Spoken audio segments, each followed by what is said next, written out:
नमस्कार दोस्तों, मैं KRL FM से कीकू हूँ और मैं आज आपको रेशमा सौजानी की किताब ब्रेव नॉट परफेक्ट बुक के बारे में बताने जा रहा हूँ। यह किताब एक शक्तिशाली और प्रेरणादायक संदेश के साथ आती है। महिलाओं को अपनी क्षमताओं पर विश्वास करना चाहिए और दुनिया को बदलने के लिए कदम उठाने चाहिए। रेशमा सौजानी एक लेखक, उद्यमी और सक्रियतावादी हैं। उन्होंने दुनिया भर में महिलाओं के अधिकारों के लिए काम किया है। उनकी किताब इस बात का एक शानदार उदाहरण है कि कैसे एक व्यक्ति अपने शब्दों और कार्यों से दुनिया को बदल सकता है। रेशमा सौजानी अपनी किताब में यथास्थिति पर सवाल उठाती हैं। वे बताती हैं कि समाज में महिलाओं को अक्सर सुखद और परिपूर्ण होने के लिए कहा जाता है, न कि हलचल पैदा करने वाला। इससे अधिक कुछ भी, और एक महिला को बुचीत के रूप में टैग किया जाता है। रेशमा सौजानी का मानना है कि यह धारणा हानिकारक है। यह महिलाओं को जोखिम लेने और अपने समुदायों के लिए संपत्ति बनने से रोकता है। उन्होंने कैलिफोर्निया विश्वविद्यालय द्वारा किए गए एक अध्ययन का हवाला दिया है। इस अध्ययन में नींबू पानी बनाने के लिए चीनी के बजाय नमक का उपयोग किया गया था। लड़कों ने घृणित पेय के बारे में अपनी राय व्यक्त की, जबकि लड़कियों ने विनम्रता से उन्हें पिया। जब लड़कियों से पूछा गया कि उन्होंने शिकायत क्यों नहीं की, तो उन्होंने कहा कि वे शोधकर्ताओं को बुरा नहीं लगना चाहती थीं।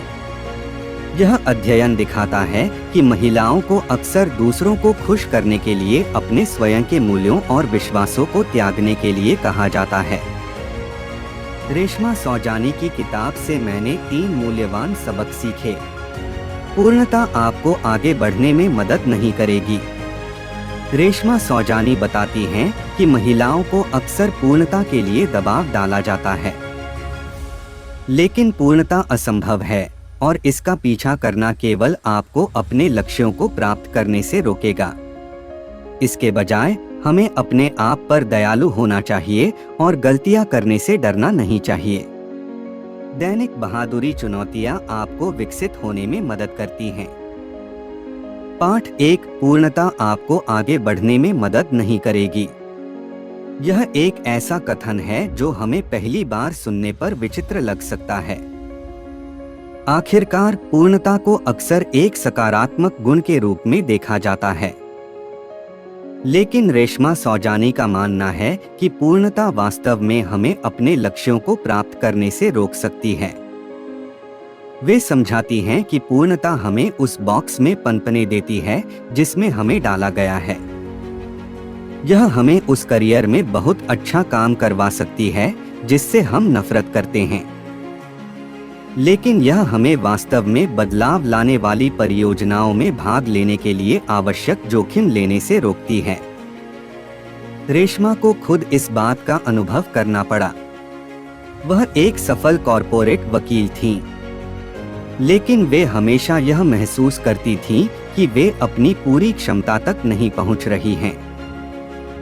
वे दुनिया में बदलाव लाना चाहती थीं, तो उन्होंने कॉर्पोरेट लॉ की नौकरी छोड़ दी और कांग्रेस के लिए चुनाव लड़ने का फैसला किया। यह एक साहसिक कदम था, लेकिन यह एक जोखिम भी था। रेशमा चुनाव हार गईं, लेकिन उन्होंने एक मूल्यवान सबक सीखा। उन्होंने सीखा कि केवल वही लोग कभी असफल नहीं होते जो जोखिम नहीं लेते। इस सबक के साथ उन्होंने खुद को उठाया और एक और परियोजना शुरू की। इस बार उन्होंने दुनिया में महिलाओं के लिए अधिक अवसर पैदा करने के लिए एक नींव बनाई। रेशमा सौजानी का मानना है कि पूर्णता एक नुकसानदायक मानसिकता है। यह हमें अपने लक्ष्यों को प्राप्त करने से रोक सकता है। यदि आप अपने जीवन में बदलाव लाना चाहते हैं, तो पूर्णता को त्यागने का साहस करें। गलतियां करने से डरे नहीं और अपने लिए जोखिम लें। यहाँ कुछ सुझाव दिए गए हैं कि आप पूर्णता के दबाव से कैसे बच सकते हैं। अपने लक्ष्यों को छोटा करें। एक बार में एक कदम उठाएं।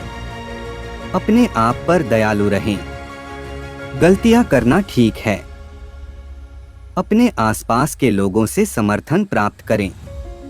यदि आप पूर्णता के दबाव से जूझ रहे हैं तो याद रखें कि आप अकेले नहीं हैं। रेशमा सौजानी और कई अन्य लोग इससे पहले भी सफल हुए हैं। तो क्या आप आज पूर्णता को त्यागने और अपने सपनों का पीछा करने के लिए तैयार हैं? आज के लिए इतना ही। पाठ 2 दैनिक बहादुरी की चुनौतियां आपको आगे बढ़ने में मदद करती हैं। रेशमा के लिए समाज के मानकों के अनुसार अलोकप्रिय राय रखना कोई नई बात नहीं है। उनकी टेड वार्ता में महिलाओं से बहादुर बनने का आह्वान किया गया। हालांकि उन्हें व्यापक समर्थन मिला, फिर भी कुछ लोग उनके पक्ष में आए कि कैसे बहादुरी एक स्वाभाविक रूप से पुरुष गुण है। शायद किसी को उन लोगों को याद दिलाने की जरूरत है कि वे कभी कभी अपनी गुफाओं से बाहर आएं और 21वीं सदी का अनुभव करें। बहादुर बनने के लिए बहुत मेहनत करनी पड़ती है, लेकिन किसी मीटिंग में अपने मन की बात कहना और आलोचनात्मक प्रतिक्रिया मांगना जैसी छोटी छोटी चीजें बाहरी दुनिया का सामना करने के लिए आपकी सहनशीलता का निर्माण करती हैं। इसके अलावा सुनिश्चित करें कि आपको पर्याप्त आराम मिले और अपना ख्याल रखें, क्योंकि महिला और बहादुर होना थका देने वाला हो सकता है। पाठ 3 सशक्त महिला समुदाय सशक्त महिलाओं के निर्माण में सहायता करते हैं। शैलेन फ्लानागन 40 वर्षों में न्यूयॉर्क सिटी मैराथन की पहली महिला विजेता थी। उन्होंने महिला एथलीटों के एक आंदोलन को प्रेरित किया जो एक साथ काम करती हैं और एक दूसरे का समर्थन करती हैं। साथ में वे दुनिया के सर्वश्रेष्ठ लंबी दूरी के धावकों का हिस्सा बनते हैं। इससे यह जानने में मदद मिलती है कि आप ऐसी दुनिया में लड़ाई में अकेले नहीं हैं, जहां महिलाओं को एक दूसरे की पीठ पीछे बात करते और खुद को हेरफेर करते देखना आम बात है। मेरी व्यक्तिगत उपलब्धि। इस किताब को पढ़ने के बाद मुझे पता चला कि लड़कियों की परवरिश लड़कों से अलग तरह से की जाती है। उन्हें लोगों को खुश करने वाला और पूर्णतावादी बनना सिखाया जाता है, जो अपने सपनों को पूरा करने के लिए तैयार नहीं होते हैं। ये मूल्य उन्हें उनके घरेलू जीवन और करियर में पीछे रखते हैं।